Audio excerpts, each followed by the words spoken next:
Assalamualaikum warahmatullahi wabarakatuh. Kembali lagi bersama channel versi saya. Di video kedua ini saya akan menjelaskan bagaimana cara pindah paskes atau sudah pindah paskes namun kita bingung nih antara rujukannya itu meminta ke paskes yang baru atau ke yang lama gitu. Sedangkan kalau misalnya kita mau paskes ke yang baru, kalau kita lihat di aplikasi MyJKN Mobile ini kan update-nya tanggal 1 per tanggal ini, sedangkan saat ini dikatakanlah tanggal 10 ya teman-teman. Jadi masih lama nih, ada 20 hari lagi untuk ke paskes yang baru ini.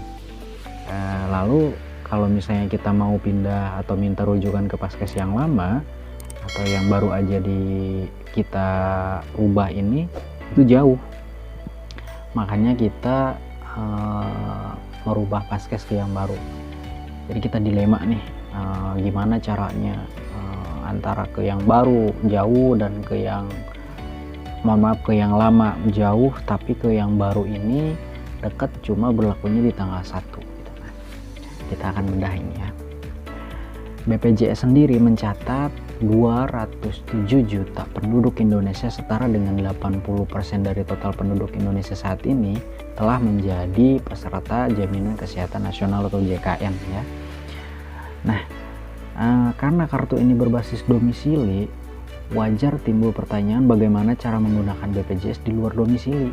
Jika kita sedang sedang liburan atau kita kerja di luar kota atau sedang ada kunjungan kerja, itu kan otomatis tidak ada yang tahu ya kita ini bakal sakit atau gimana gitu. Tentunya juga dengan demikian, kalau misalnya kita ikuti dengan prosedur yang ada, yang kita tahu paskes kita nih terdaftarnya di kota A, misalnya dikatakanlah kota Semarang gitu ya, sedangkan kita sekarang lagi dinas di Bandung misalnya di Jawa Barat, itu kan kita nggak mungkin dong untuk minta atau untuk datang ke paskes yang di sana gitu. Nah, jadi di sini BPJS mengeluarkan kebijakan, yaitu kita bisa datang ke paskes yang meskipun tidak sesuai dengan paskes yang tertulis di kartu kita, teman-teman. Nah, jadi setelah saya tanyakan ke pihak call center, itu untuk BPJS kesehatan ini yang meskipun kita paskesnya jauh dan kita saat ini berada di luar kota paskes yang terdaftar di kartu peserta kita, itu bisa ke paskes yang lain, teman-teman. Jadi mungkin ada sebagian teman-teman yang belum paham ya, dan mungkin kalau yang udah paham, kalian bisa simak aja kalau memang kalian penasaran dengan video ini.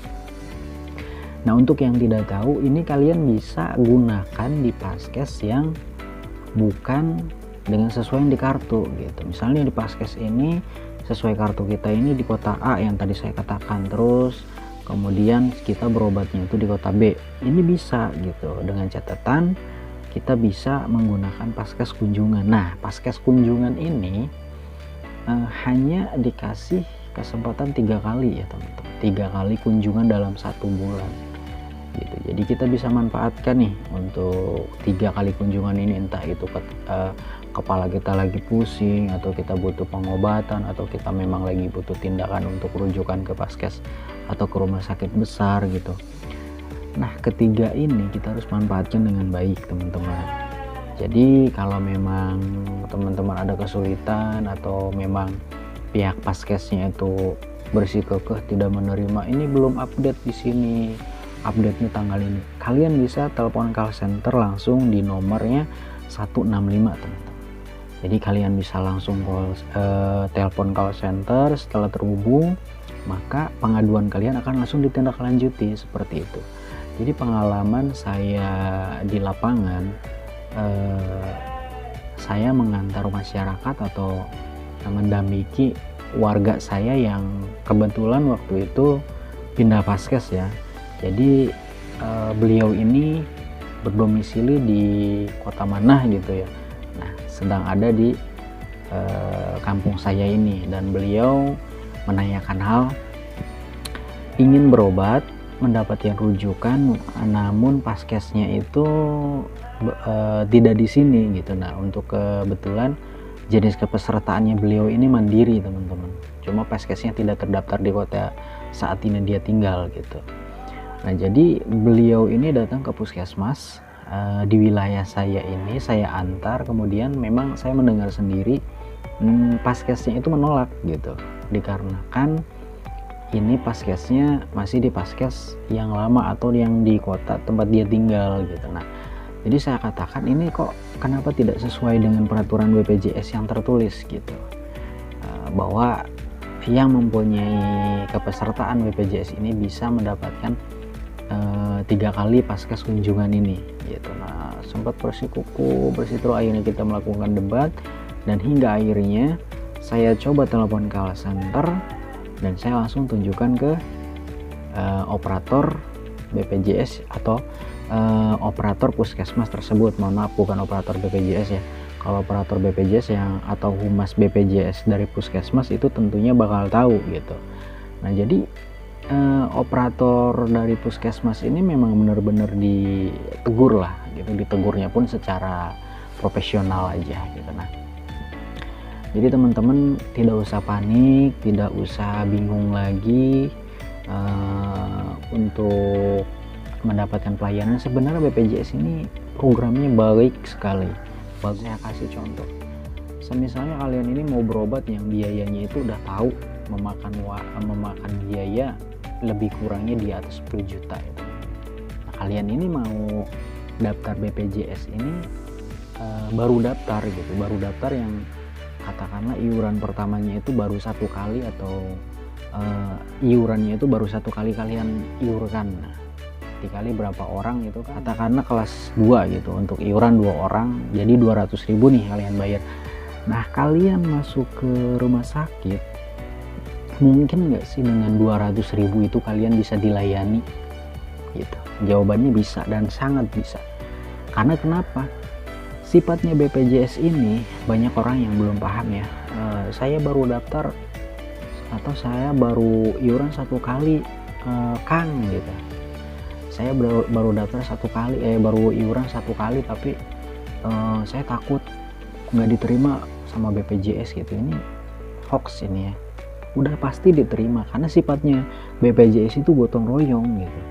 Jadi yang orang lain iurkan, yang masyarakat Indonesia iurkan itu digabung menjadi satu, disimpan di lembaga Badan Penyelenggara Jaminan Nasional atau Badan Penyelenggara Jaminan Sosial BPJS ini disimpan gitu. Nah bila mana nanti ada orang, salah satu warga Indonesia yang sakit dan kebetulan peserta BPJS ini, maka akan diklaim oleh anggaran atau biaya yang orang satu Indonesia ini iurkan teman-teman gitu. Jadi bukan uang yang kita pakai gitu, uang yang kita iurkan. Memang iya ada uang kitanya, cuman lebih banyaknya kan dari orang-orang lain juga gitu ya. Inilah yang disebut gotong royong gitu sama pihak BPJS ini. Nah jadi mungkin hanya itu ya yang bisa saya sampaikan. Jadi yang saat ini masih ada pikiran takut atau dilema bagaimana, mudah-mudahan dengan pencerahan saya ini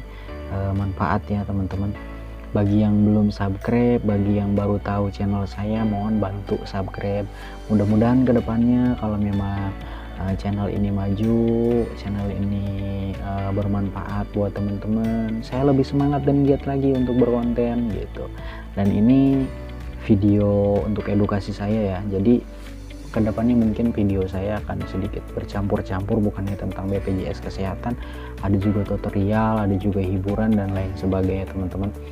Nah jadi untuk kesempatan kali ini hanya itu aja yang bisa saya sampaikan. Mudah-mudahan lebih kurangnya bisa kalian maklumi. Saya hanya edukasi kepada teman-teman berdasarkan pengalaman yang saya alami, yang saya tahu gitu, hanya untuk sharing ya, berbagi pengalaman. Itu aja sih tujuannya, tidak ada untuk menggurui atau bagaimana tidak ada. Ini hanya untuk penjelasan kepada teman-teman aja supaya teman-teman lebih paham dan bijak lagi dalam menggunakan BPJS kesehatan ini teman-teman. Dan satu lagi, tidak ada yang namanya pelayanan BPJS ini dibeda-bedakan ya, semuanya sama, tidak ada. Itu tergantung bagaimana tanggapan kita, mau didengarkan atau tidak kadang-kadang itu kan ada provokator ya, atau provokasi dari A yang dirawat pelayan yang kurang baik karena beliau bagaimana gitu, lalu beliau ini mengatakan kepada orang ini, pelayanan BPJS seperti ini, seperti ini. Jangan percaya dengan omongan orang lain, intinya itu aja, harus punya pendirian sendiri teman-teman gitu. Jadi jangan percaya dengan apa yang kata orang katakan, itu belum tentu benar gitu. Oke. Sekali lagi terima kasih udah menonton, jangan lupa subscribe-nya, bila perlu di share. Sekali lagi saya katakan tolong dibantu supaya kedepannya saya lebih semangat lagi. Terima kasih teman-teman, mudah-mudahan manfaat dan salam sehat. Assalamualaikum warahmatullahi wabarakatuh.